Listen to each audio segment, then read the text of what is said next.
मृत्यु के बाद आत्मा कहाँ जाती है? क्या वह दोबारा जन्म लेती है या मोक्ष प्राप्त करती है? गरुड़ पुराण इन सभी प्रश्नों का रहस्य खोलता है। क्या आत्मा एक बार नरक या स्वर्ग भोग लेने के बाद खत्म हो जाती है या फिर वो फिर से धरती पर जन्म लेती है? क्या हर आत्मा को 84 लाख योनियों में भटकना ही पड़ता है? और क्या मोक्ष केवल भाग्यशाली लोगों को ही मिलता है? इन सभी रहस्यों का जवाब मिलता है गरुड़ पुराण के इस भाग। गरुड़ जी पूछते हैं, हे प्रभु, नरक भोगने के बाद आत्मा का क्या होता है? क्या उसे दोबारा जन्म मिलता है? भगवान विष्णु उत्तर देते हैं, हे गरुड़, आत्मा अमर है, वह नष्ट नहीं होती। अपने कर्मों के अनुसार वह या तो मोक्ष को प्राप्त करती है या फिर 84 लाख योनियों में जन्म लेती है। 84 लाख योनियों का चक्र। भगवान विष्णु बताते हैं कि जो आत्मा न तो पूर्ण पुण्यवान है न पूर्ण पापी, उसे दोबारा जन्म लेना होता है। यह जन्म किसी भी योनि में हो सकता है, मानव, पशु, पक्षी, कीट, जलचर, वनस्पति, देवता, गंधर्व, अप्सरा। मनुष्य योनि श्रेष्ठ जीवन, तिर्यक योनि पशु पक्षी, राक्षस योनि दुष्ट आत्मा, स्थावर योनि पेड़ पौधे, पत्थर, कीट योनि कीड़े मकोड़े। आत्मा का अलग अलग योनियों में प्रवेश करते हुए चित्रण क्यों मिलती है मनुष्य योनि? भगवान विष्णु कहते हैं, हे गरुड़, 84 लाख योनियों में सबसे श्रेष्ठ है मनुष्य योनि, क्योंकि केवल मनुष्य ही धर्म, भक्ति और ज्ञान के माध्यम से मोक्ष को प्राप्त कर सकता है। यही कारण है कि देवता भी मनुष्य रूप में जन्म लेने की इच्छा रखते हैं।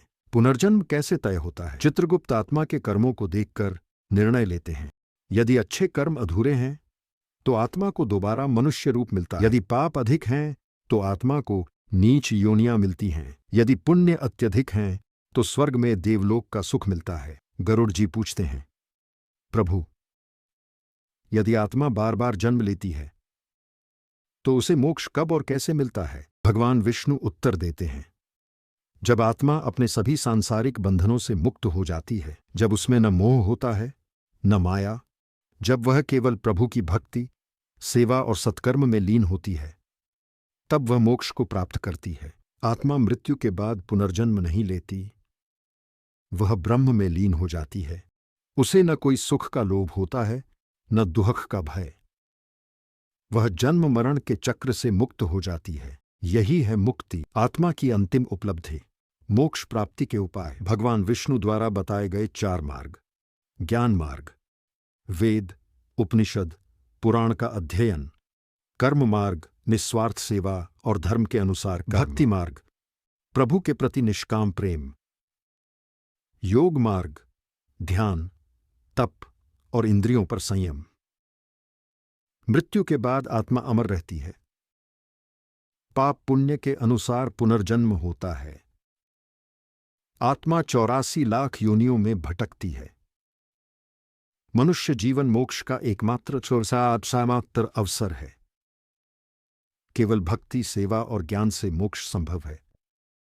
लेकिन क्या हर आत्मा को मोक्ष मिल ही जाता है?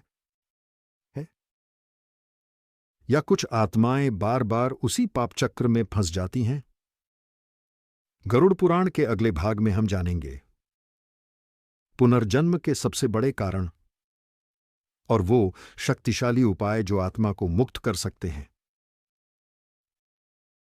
गरुड़ पुराण अध्याय 4 समाप्त। अगले भाग में जानिए आत्मा की मुक्ति के रहस्य। अगर आपको ये आत्मिक ज्ञान पसंद आया तो लाइक करें वीडियो को, सब्सक्राइब करें हमारे चैनल को, शेयर करें उन लोगों तक जो जानना चाहते हैं मृत्यु के बाद क्या होता है। अगला एपिसोड जरूर देखिए मोक्ष और जन्मों की गहराई में उतरने के लिए। एपिसोड 4